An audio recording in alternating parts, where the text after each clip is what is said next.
La constituyente es un camino, una vía para replantear las bases de la República.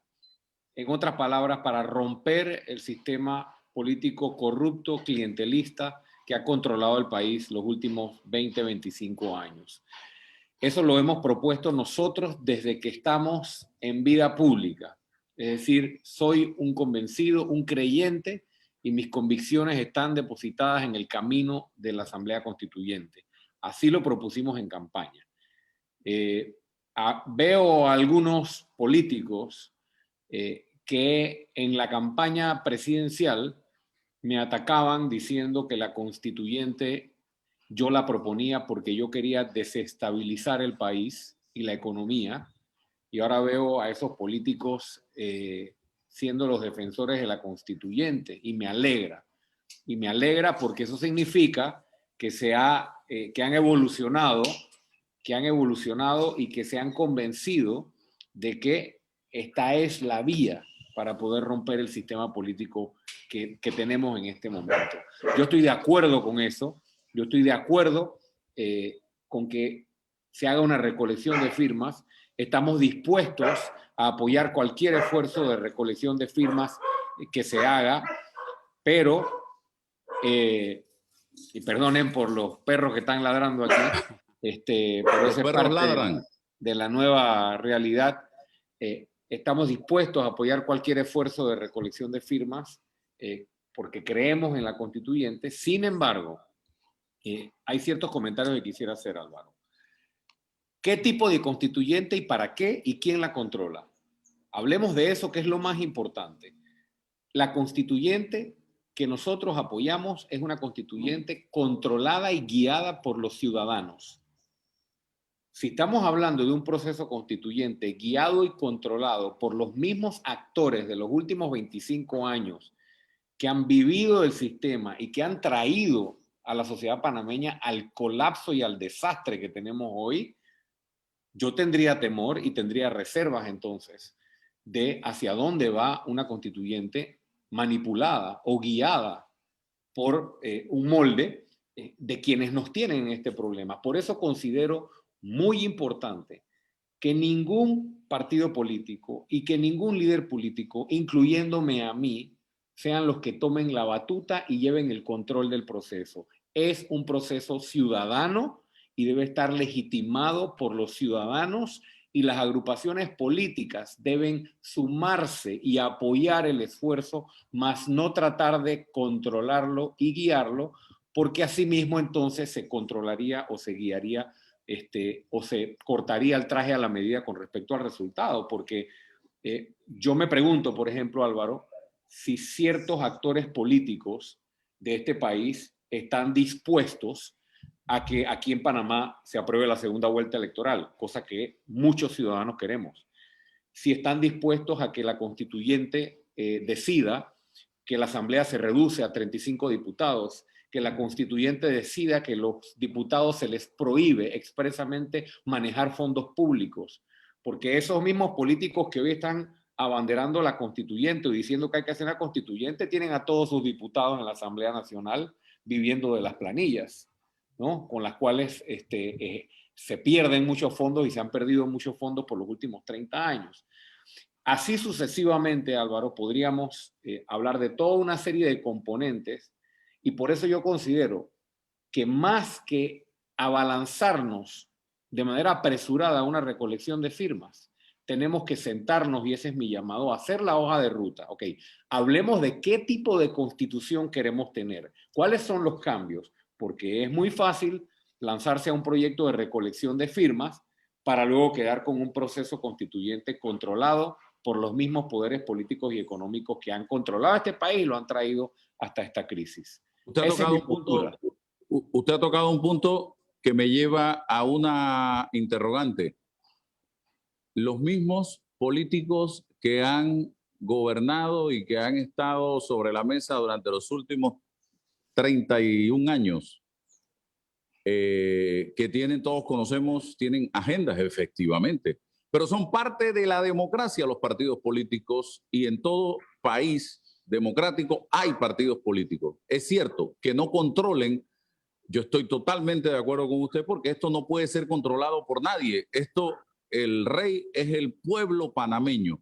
Y Así es. para ese pueblo es que se tiene que diseñar esa nueva constitución. Pero también tengo que reconocer que aquí hay gente que no está dentro de los partidos políticos, pero tienen una tremenda agenda y también muchas ansias y deseos de figurar y de llegar al poder, pero tras las bambalinas, tras las cortinas. Y eso lo sabemos todos, don Ricardo, cómo hacer para que sean gente verdaderamente independiente, que no tenga agendas, las que de una u otra manera lideren este movimiento y lleven adelante, pensando en Panamá, primero, segundo, tercero, cuarto y quinto, este proyecto. Coincido con tu planteamiento y que se entienda bien que mi argumento no es contra los actores políticos en general o los partidos políticos en general. Mi planteamiento es que el proyecto debe ser controlado, guiado, planteado por ciudadanos organizados. Y todas las organizaciones políticas, todas las que han sido parte de este problema y las nuevas, como la nuestra, deben apoyar el proceso. En la medida en que una organización política u otra, sea de las tradicionales o sea de las nuevas, quiera abanderar el proyecto y apropiárselo, afecta el proyecto, daña el proyecto, porque el protagonismo tiene que ser de los ciudadanos. La constituyente y la constitución nueva es para generar un nuevo pacto social que responda a los intereses de los ciudadanos, pero si es guiado y controlado por ciertos intereses, y no solo partidistas, porque tú lo dices muy bien, hay mucha gente no inscrita en partidos políticos que tiene agendas también, ¿no? Y que quiere controlar e incidir en el proceso o ser protagonista. Nadie debe estar excluido del proceso constituyente. Ni los partidos viejos, ni los partidos nuevos, ni las organizaciones gremiales, ni los grupos de interés. Nadie debe estar excluido. Mi planteamiento es claro. La constituyente es un ejercicio ciudadano.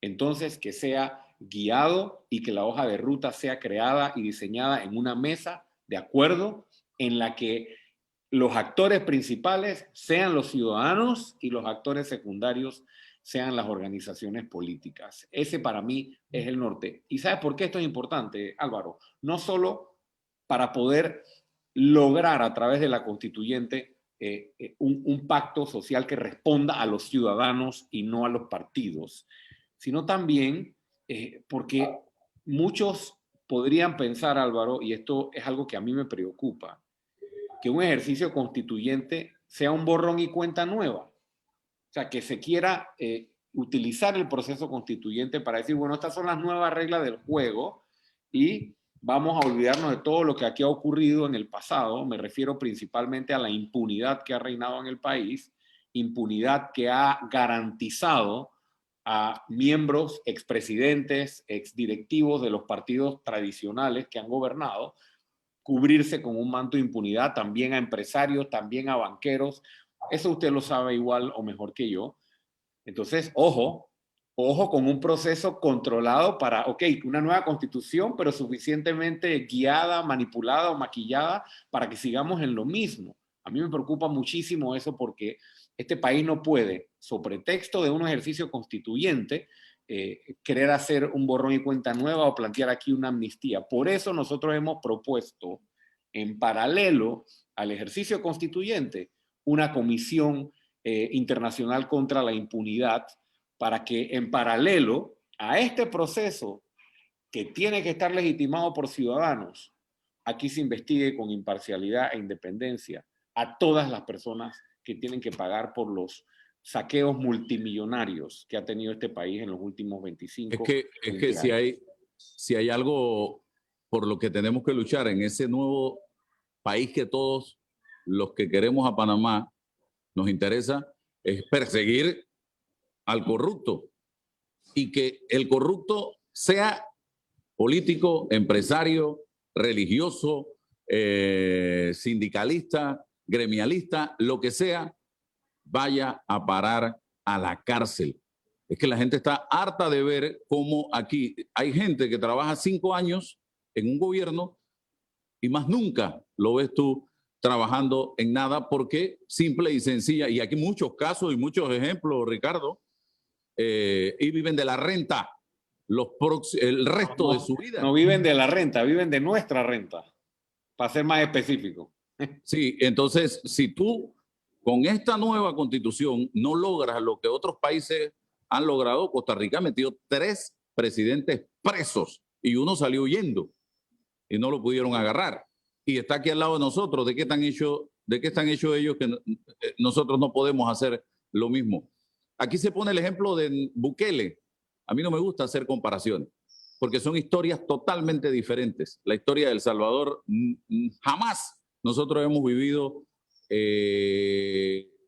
nada parecido a lo que ha vivido El Salvador, que se bañó en sangre y que ha llegado donde ha llegado, y todavía no sabemos cuál va a ser el futuro del señor Bukele, porque todavía no se sabe. A veces estas personas sabemos cómo comienzan y no sabemos cómo terminan. Nosotros tenemos nuestras propias enfermedades, nuestras propias medicinas, tenemos que encontrarlas para tratar juntos de resolver la crisis que tenemos. Y hablar hoy de que no es el momento para una constituyente, cuando estábamos bien económicamente, tampoco era el momento para una constituyente, porque decíamos que la economía se iba a ir al piso. La economía hoy está que ya no hay piso que la sostenga, y tampoco es el momento para una constituyente. Entonces, ¿cuándo va a ser el momento para la constituyente, Ricardo? El momento para la constituyente era antes, es ahora y será mañana. El país tiene una constituyente o un proceso constituyente pendiente, digamos que desde 1990. Todos sabemos que el presidente Endara y los expresidentes Ricardo Arias Calderón y el vicepresidente Ford, a quienes son admirados por muchos, y me incluyo, por la lucha que tuvieron contra la dictadura, y les tocó reconstruir el país, pero hubo un escenario perfecto desaprovechado para replantear las bases de la República. Desde entonces estamos nosotros pendientes de redactar nuestro nuevo pacto social. Bueno, hemos tenido 30 años y aquí está el resultado de una sociedad que vive sin certeza del castigo, con total impunidad de los poderosos, regalando dinero público a los diputados para que nombren botellas, planillas y todo lo que hemos visto, y con una constitución que no blinda a los ciudadanos contra los abusos del poder. O sea que yo no considero que ese argumento es válido. Para mí la constituyente no se mide en función de si es el momento por la economía o si es el momento por la situación social. Estamos al borde de una crisis institucional que puede comprometer la estabilidad del país, que puede comprometer la paz social, y por ende, este es el momento más que indicado para un proceso constituyente. Yo de eso no tengo duda, porque si no lo hacemos, esto también comprometerá la posibilidad de que Panamá resurja, incluyendo su economía, porque ese es el argumento que muchos plantean. Hay 2 argumentos siempre en contra de la constituyente: de que crea inestabilidad para la economía y que por ende se detienen las inversiones y demás. Bueno, ahora mismo estamos en el peor momento económico, es decir, deberíamos aprovechar para tomarnos el purgante en este momento, ¿no? Y hacer un replanteamiento. Y el otro argumento que escuchamos es el de, bueno, lo que pasa es que las constituyentes no sabes cómo terminan, y quienes tienen intereses pues oscuros, autoritarios, dictatoriales o incluso radicalismos de izquierda a de derecha se aprovechan de los procesos constituyentes para crear desestabilización. Pero si nos quedamos con esa excusa, Álvaro, los riesgos que corremos al no hacer nada son muchísimo más grandes, ¿no? O sea, tenemos la narcopolítica metida en la Asamblea Nacional. ¿De qué estamos hablando? Y tienes narcopolítica metida en la política local, tienes mafias detrás de la justicia, tienes procuradores que les quiebran las piernas y tienen que renunciar, tienes magistrados que dicen que en la corte se venden fallos a narcotraficantes. O sea, la lista podría ser eterna. Y yo no entiendo cómo ante un escenario como este alguien pueda decir que hacer una constituyente es un riesgo y prefiera quedarse de esta manera y simplemente esperar a que haya nuevas elecciones. Me parece que los dos argumentos son en este momento muy débiles y se debe impulsar el proceso constituyente.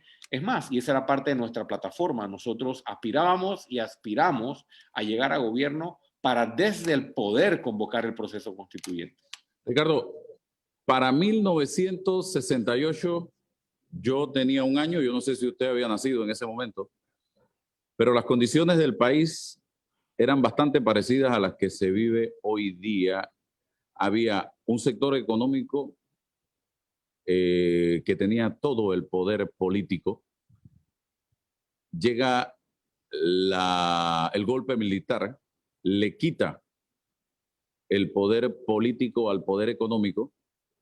Pasaron 21 años, llega la invasión, poco a poco el poder económico ha ido recuperando el poder político y miren cómo estamos nuevamente con un escenario bastante parecido al escenario de 1968. Han pasado, ¿qué?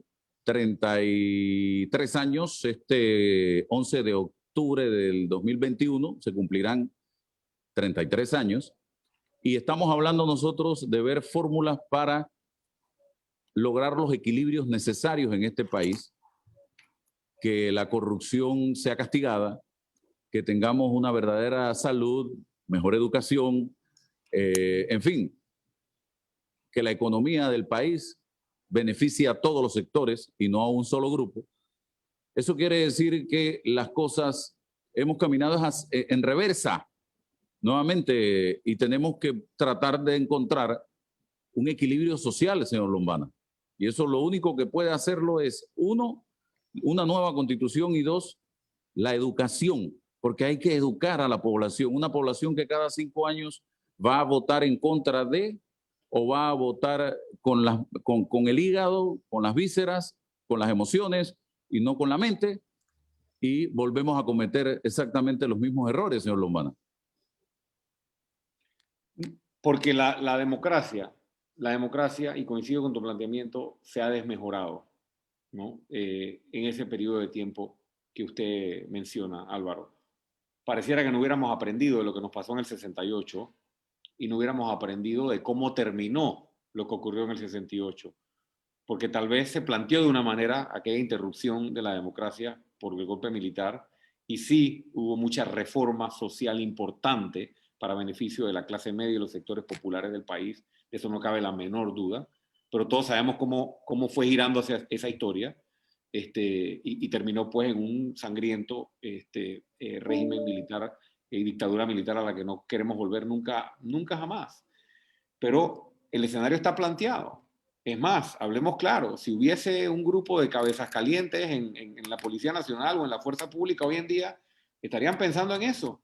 Entonces hay que tener mucho cuidado, mucho cuidado, y no olvidemos los intereses de los Estados Unidos. Los intereses de los Estados Unidos están metidos aquí y todos sabemos, aunque no nos guste y no queramos. Y ellos no van a permitir ni quieren permitir que en Panamá haya inestabilidad, ¿no? Y a mí no me sorprendería, ¿no? Que los Estados Unidos esté igual de preocupado que nosotros por la posibilidad de que se dé una situación como esa. Ni Dios lo quiera.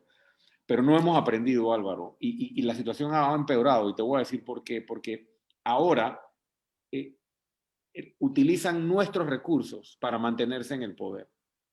Mire cuántos inscritos tiene el PRD. 600 y pico mil inscritos, ¿no? Han hecho crecer la planilla del Estado. A punta de nombramientos de amigos, familiares, gente que hizo campaña para pagar favores políticos y han inflado y siguen inflando a pesar de la pandemia. Con los fondos nuestros hacen eso.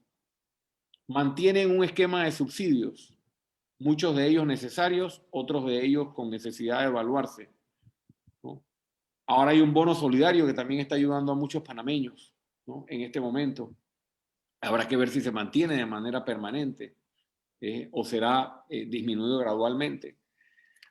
Esa red esa red de clientelismo, esa red de nombramientos, esa red de subsidios, esa red de repartición de bolsas a lo largo y ancho del país, cuando la vas creciendo, cuando la vas manteniendo, cuando la llevas te digo, a niveles como los que hemos empezado a ver en Panamá, entonces tú te preguntas si realmente la gente cuando va a votar por una propuesta, va a votar por un proyecto de país, va a votar por un proyecto de nación que nos saque del hueco o del fango en el que estamos, o es una decisión de subsistencia, ¿no? Y ya vimos cómo Venezuela recorrió su camino hacia donde está hoy. Venezuela llegó un señor que dijo: aquí vamos a confiscar todo el tema del petróleo y demás, y vamos a repartirnos todo esto porque esto es de todos los venezolanos y vamos a vivir mejor. Y mire cómo terminó esa historia del Estado repartidor y el Estado repartidor.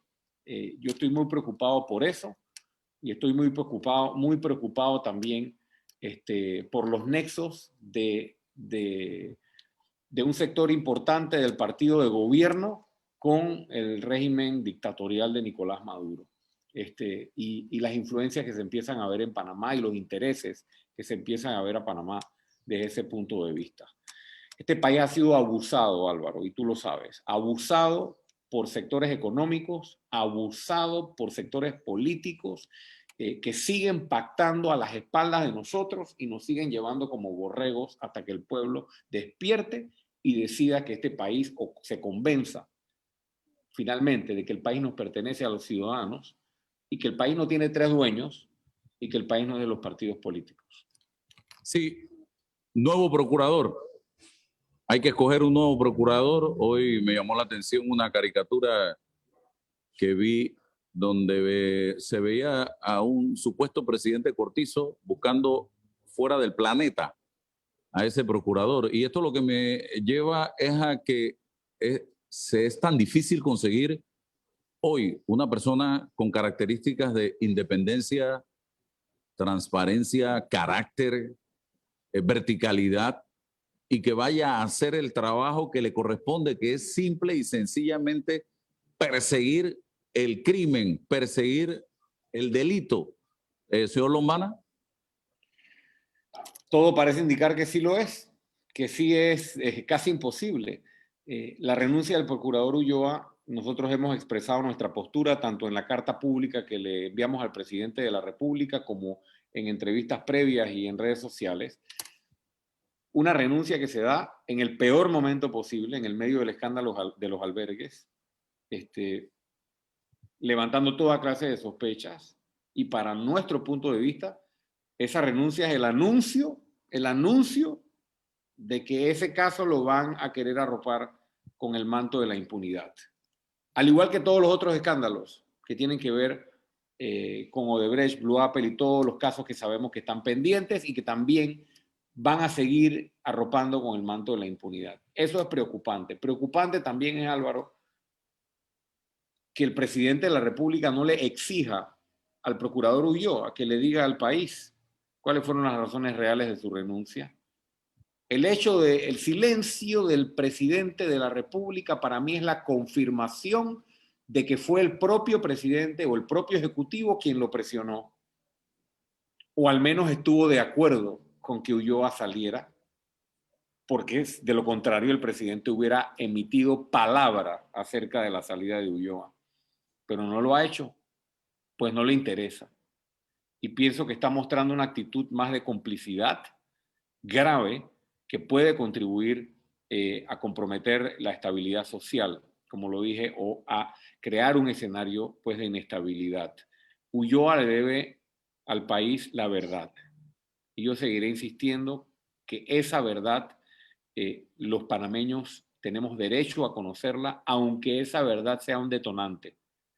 Tal vez es el detonante que necesitamos para ir muchos más a la calle a protestar pacíficamente y hacer la presión que se necesita para que este país empiece un proceso de limpieza.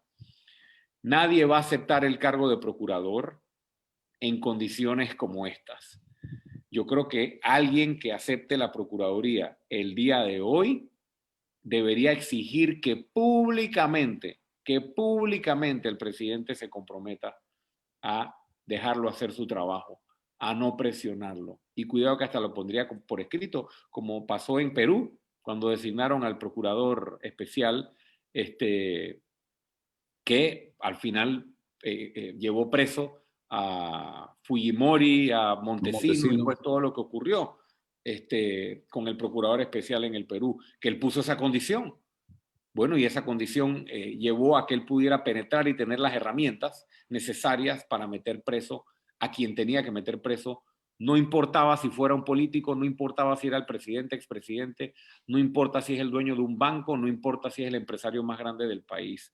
Yo no sé qué va a pasar con el procurador Caraballo, no sé si él se va a mantener formalmente en el cargo por el resto del periodo o no, pero tiene un reto muy grande del cual se tiene que sacudir rapidito.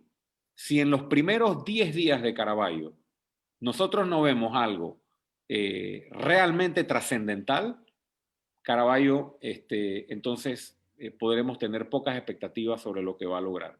Él necesita, si quiere la confianza ciudadana, en pocos días hacerle un anuncio al país de lo que ha encontrado y de una hoja de ruta que lo comprometa a él, no con el presidente, no con la clase política o económica dominante, sino con el país.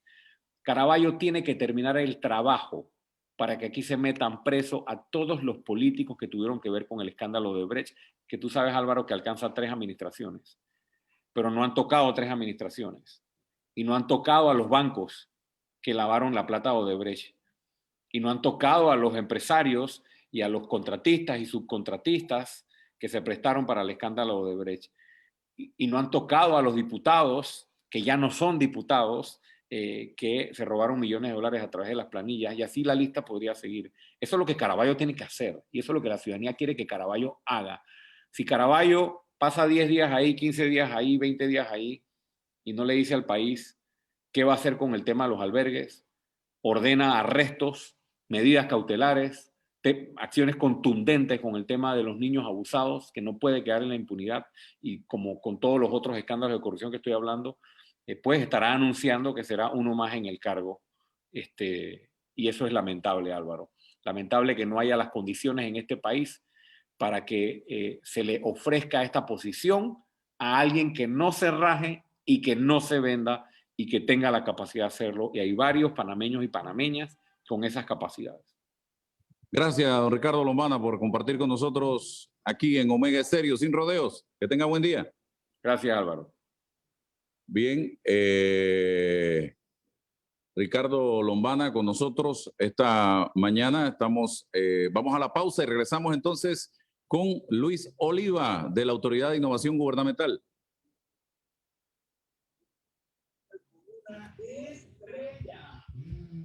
Espérate, ¿y tu esposa sabe? Claro, ella sabe que la estrella del sabor es American Star. Y por eso la casa tenemos delicioso. American Star es algo jamón, chorizo, tranquilo, más suaves, económicos y con el sabor que gusta a todos. Oh, vas a conocer esa estrella. Busca la estrella Coca Azul American Star, la estrella de tu cocina. Por favor, si somos hace 25 años, somos claros en el crecimiento económico y competitivo del país. Siendo de personas capacitadas en el sector sector, generando empleos con salarios más altos del sector, con pagos directos al Estado y aportes a la economía por 6.000 millones de balboas. Para Vapores, ha contribuido a que el país sea un centro de activo fundamental para el mundo, disfrutando del hub logístico de las Américas. Nuestro compromiso sigue para montar a un país avance. Para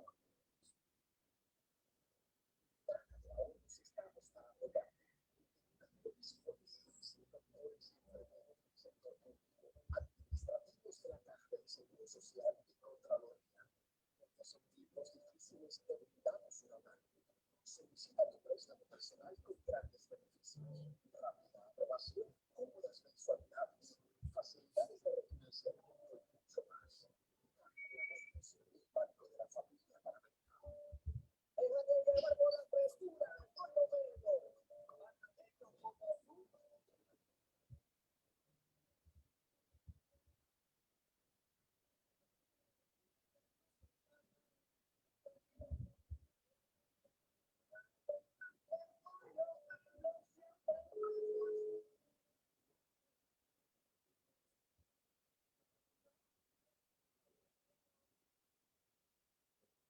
Manixa.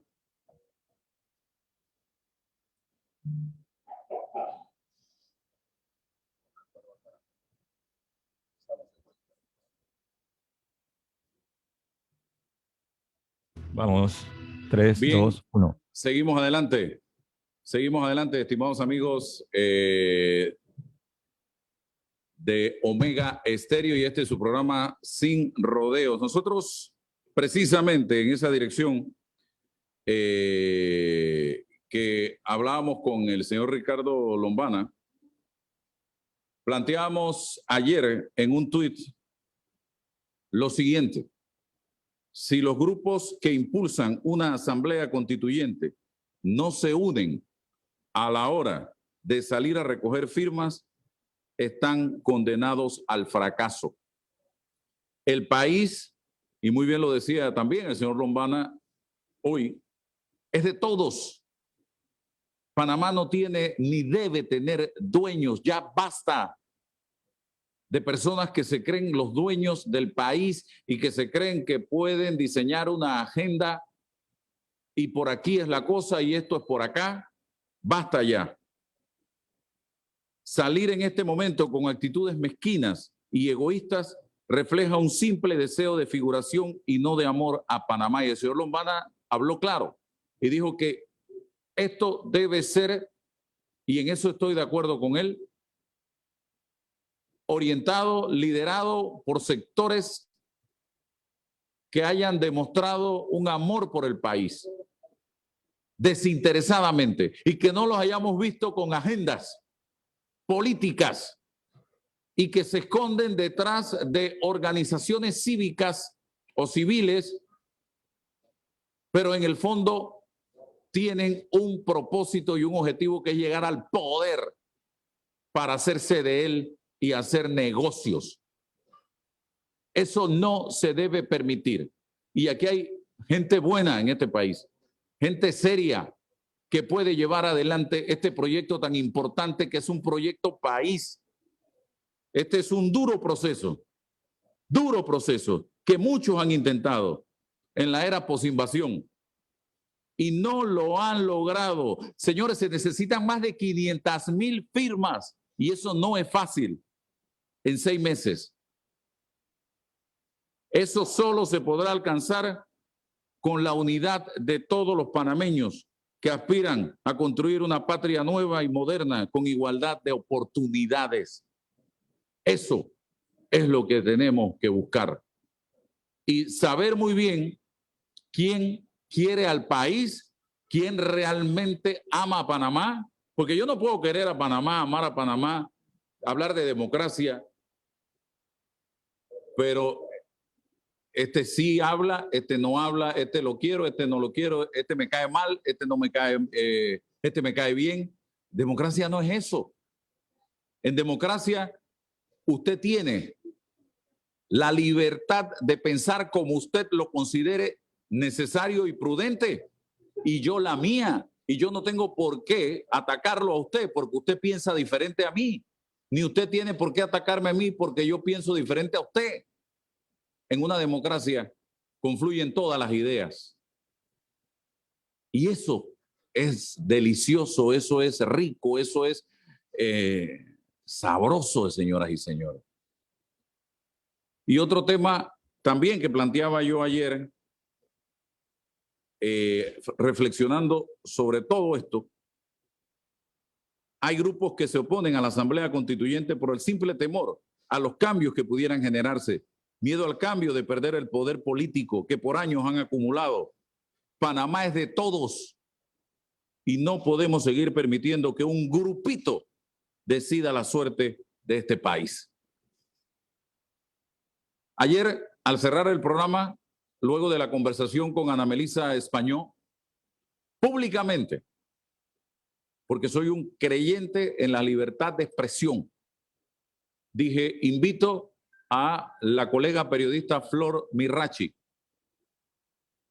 Invito también al señor Valenzuela de Foco para que aclaren su posición en relación con lo sucedido el fin de semana con el tema del albergue. Inmediatamente terminó el programa, le escribí a la licenciada Flor Mirachi y al señor Valenzuela. Aquí tengo el chat. Y el señor Valenzuela, dentro de lo que me escribió, que no voy a leer porque no estoy autorizado,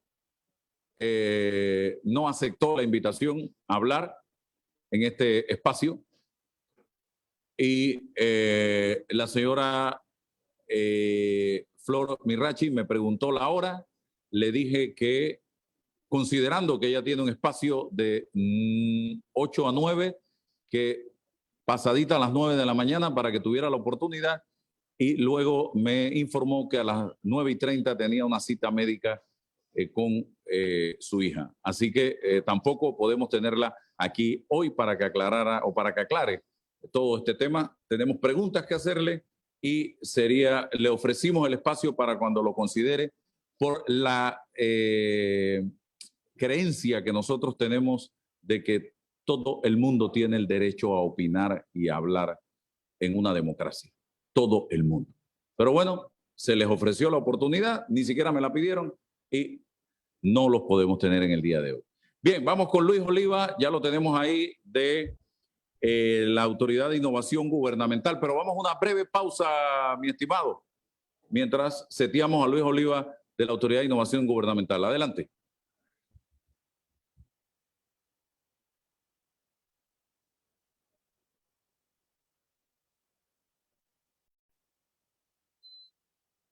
Don Álvaro, ¿cómo está?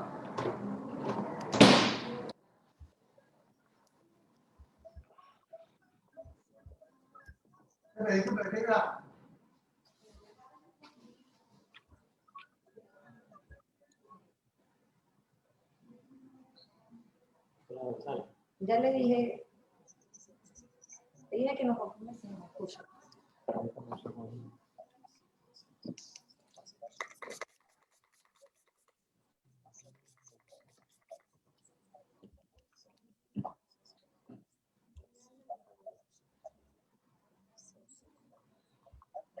Listo. Ahí.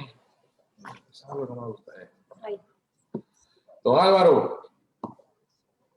¿No nos escucha, será? Buenos días, le hablamos del control de aquí de Omega. Yo le escucho a usted. Perfecto. Álvaro, ¿lo escuchas? Debe ser que le está escribiendo y no tiene audífonos.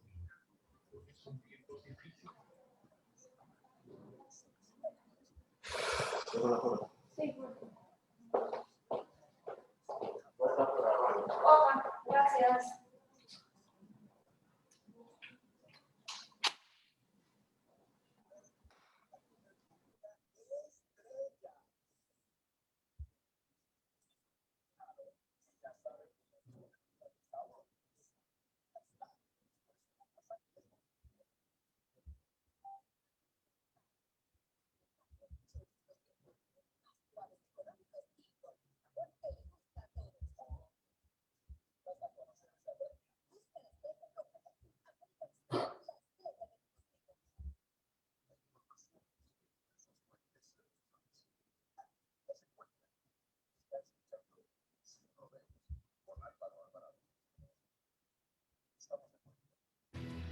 Venimos. 3, 2, 1.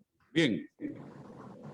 Avanzamos, estimados amigos. Luis Oliva está con nosotros en estos minutos de espacio que nos quedan, porque hay, bienvenido, don Luis Oliva, primero que todo, hay interrogantes en relación con el tema de la jornada de vacunación. Dice una persona, me dice, ingresaron personas de 60 y más. Si terminan, para ver, me dice acá, cumplen justo 60 años en abril. ¿Cuándo te vacunan? Aquí hay un tema de fechas específicamente. ¿Cómo va a ser esto manejado, el tema de los que están en la raya de los 60, señor Oliva? Muchas gracias, Álvaro, por este espacio. Si nosotros hicimos el corte solo hasta las personas que cumplían el 10 de marzo del 2021. Los mayores de 60 hasta el 10 de marzo están dentro del padrón de vacunación de San Miguelito, del distrito de San Miguelito. Están comenzando por el distrito de San Miguelito, que es el circuito 86. Mañana es la información que manejo, señor Oliva. Es correcto, mañana jueves a las 6 de la mañana ya van a estar todos los equipos en sitio y a las 7 arrancamos con la vacunación. A las 7 de la mañana. ¿Y se va a vacunar a qué personas específicamente mañana? Repítale, por favor, para que la gente lo tenga claro. A partir de mañana solamente los residentes de San Miguelito mayores de 60 años que tengan su residencia en el Tribunal Electoral en ese distrito o que hayan llenado el formulario de vacunación de vacunas.panamasolidario.gov.pa. Es el motivo por el cual le hemos recomendado a todos que ingresen en el portal de panamasolidario.gov.pa en el menú de vacunas en la opción Verifícate. Ya tenemos el 90% de todas las personas que están habilitadas para vacunarse el día de mañana ya se han verificado. Es importante que lo hagan para que sepan en qué centro de vacunación le va a corresponder, a qué hora y en qué fecha. Señor Oliva, si la persona cumple años después de marzo, los 60 años ya entra en el paquete de normal de vacunación. No, dentro de la estrategia de vacunación nosotros venimos con todo lo que son también los pacientes de enfermedades crónicas, que es parte de la estrategia continua de vacunación, y se han ido estipulando los diferentes grupos etarios, por ejemplo el de 50 a 59, que es otro grupo que se está dentro de la estrategia de vacunación continua, así que es muy probable de que las personas que cumplen después de esta fecha, que hemos estipulado como el corte, a partir del 10 de marzo en adelante, van entonces a tener que esperar por grupo etario o si padecen alguna enfermedad crónica. ¿Y usted tiene allí la agenda del grupo etario específicamente? ¿La tiene cerca o en la mente? ¿Cómo sería? Sí, bueno, parte de la estrategia, lo que se ha venido hablando, es que en el grupo etario de 50 a 59 y se tiene estipulado entonces ya de 16, que se tiene estipulado hasta 49. Sin embargo, como le hemos venido diciendo, esto es una estrategia continua y es dinámico, porque si se han puesto a ver parte del por qué iniciamos en el distrito de San Miguelito son con datos epidemiológicos. Y ustedes saben que la tasa de contagio, la tasa de mortalidad son factores importantes para poder mitigar que la evolución del virus en el país. Así que es importante que nos mantengamos continuamente escuchando los medios de comunicación y a medida que se van anunciando las fases de la misma. Ok, ¿cuántas personas han inscrito o han llenado el formulario hasta el día de hoy, señor Oliva?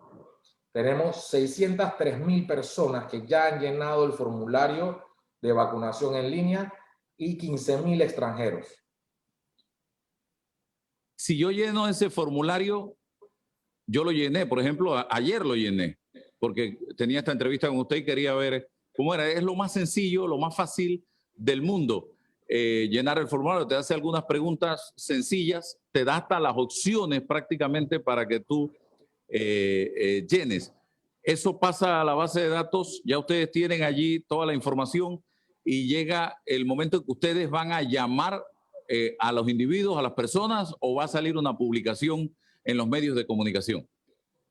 Nosotros en estos momentos no estamos haciendo llamadas, sin embargo, hemos establecido la línea 177 para aquellas personas que tienen alguna duda y no tienen la posibilidad de hacerlo a través del bot de Rosa, que también habilitamos en la opción 5, que es rosa.innovación.go.pa, opción 5 por WhatsApp, adicional al 177 y adicional a todas aquellas personas que se registraron, les debe haber llegado ya un correo electrónico con toda la información de cuál es el centro de vacunación que le corresponde, a qué fecha, a qué hora. Adicional, le estamos enviando todas las instrucciones que deben de tener para presentarse al momento de la vacunación, tales cual deben de ir desayunados o almorzados, dependiendo si les toca en la mañana o en la tarde, deben de ir con ropa ligera para facilitar el proceso de vacunación, deben de llevar su cédula de identidad personal. Es muy importante que asistan con la misma y adicional informarles de que el periodo de vacunación puede demorar de 30 minutos a 1 hora debido a que mientras que se hace la fila, mientras que se espera en el espacio que se ha determinado para posibles efectos adversos que se puedan dar, de 15 a 30 minutos deben de estar en esta área de espera. Y es importante también que mencionemos de que si el adulto mayor tiene algún tipo de dificultad con la movilidad, puede asistir con una persona que lo acompañe, llámese si es una persona que está en silla de ruedas, si es una persona que está con bastón, y siempre recordarles el uso de la mascarilla y sugerimos también la máscara facial. Ok, señor Oliva, al ritmo que vamos, los cálculos de ustedes nos ponen, hablemos de fecha, ¿para cuándo tendríamos al 70%, que es lo que necesitamos posiblemente para la inmunidad de rebaño, vacunados? Mira, nosotros hemos estado durante todos estos días y quizás las enfermeras y del PAI te podrán dar mayor información, pero nosotros que manejamos los datos hemos estado viendo la evolución de que hemos estado siempre en los últimos días muy cercano a la cifra de 10.000 vacunados diarios. Y la planificación que se tiene para San Miguelito es esa, 10.000 personas vacunadas por día. Entonces ya con ese cálculo uno puede ir diseñando y diciendo, oye, es muy probable que bajo estas estadísticas podemos lograr una inmunidad colectiva en los próximos meses. Es importante también con el último embarque que llegó hoy, que también vamos a estar conteniendo circuitos de vacunación en paralelo, tal cual informó Miscopete. Vamos a estar ya muy próximamente anunciando ya las fechas y lugares para el siguiente circuito, que es el 8-8. Una pregunta, ¿es muy posible que la persona sea vacunada en el lugar donde vota para las elecciones? Es correcto. Nosotros diseñamos la estrategia de que si el centro donde esa persona votó en las últimas elecciones, se le coloca el centro de vacunación en el mismo lugar. Si ese centro donde la persona ejerció su voto en las elecciones no está habilitado como centro de vacunación, entonces sí se le buscó el centro de vacunación más cercano dentro del corregimiento en el cual la persona reside. Ok, no quiero dejar pasar por alto el tema del inicio de clases. La AIG, ¿qué papel está jugando aquí en este tema? Seguimos en educación virtual, seguimos utilizando precisamente el Internet, la computadora. ¿Qué están haciendo ustedes para tratar de que este año más jóvenes, más niños tengan acceso a educación vía Internet? Bueno, son dos iniciativas que hemos desarrollado en conjunto con Meduca. La primera es que hicimos el fortalecimiento del plan educativo solidario. El mismo ahora le permite a los maestros, docentes, también acceder al plan educativo que antes solo era para los estudiantes. Ahora los docentes también pueden aplicar y adicional se les está añadiendo de que puedan tener WhatsApp y el resto del Internet liberado con ciertas restricciones. ¿Cuáles son las restricciones? Dependiendo del operador, van a tener un mínimo de 7 GB por mes de descarga. No se permiten sitios de violencia, ni de guerra, ni de temas sexuales o sitios para mayores de 18 años, ni redes sociales tipo Instagram, entre otras. También están prohibidos los sitios de descarga de películas tipo Netflix, entre otros, Disney Plus, que realmente no van a estar habilitados para el uso de este plan educativo solidario. Bien, ¿a cuántas personas está impactando directamente este plan, señor Oliva? Bien, de inicio te puedo decir de que ya hay más de 50.000 personas registradas en estos momentos, 3 días después de haber lanzado el plan. Nuestras expectativas van a que logremos 300.000 personas entre estudiantes y maestros que desde el 15 de marzo hasta el 15 de junio hemos habilitado este servicio. Adicional, te comento de que también en la plataforma educativa Esther hemos habilitado para que ahora desde kinder hasta duodécimo los profesores puedan tener su propia aula virtual dentro de Esther. Esto les va a permitir a ellos tener sus calificaciones, van a poder interactuar de mejor manera con sus estudiantes, de igual manera pueden seguir utilizando el Microsoft Teams, las otras redes, pero la ventaja que tienen con Esther es que pueden generar su propio contenido y el mismo se puede descargar por parte de los estudiantes y en algún momento, por ejemplo, en el caso de las comarcas, que hay algunos que van a la escuela, y hemos habilitado 84 escuelas este lunes que las inauguramos, pueden ir a la escuela, descargar el contenido y luego en su casa pueden seguir entonces estudiando con toda la información que hayan descargado o las tareas que le hayan asignado. Don Luis, muchas gracias por compartir con nosotros este momento de información. A la Hasta orden luego. siempre. Muy amable. Bien, se nos acabó el tiempo. Les recuerdo para todos ustedes, estimados amigos, estamos en Omega Estéreo todos los días de 8:30 de la mañana a 9:30 de la mañana. Gracias por la atención dispensada. Si Dios nos permite, mañana estaremos nuevamente con ustedes. Bendiciones.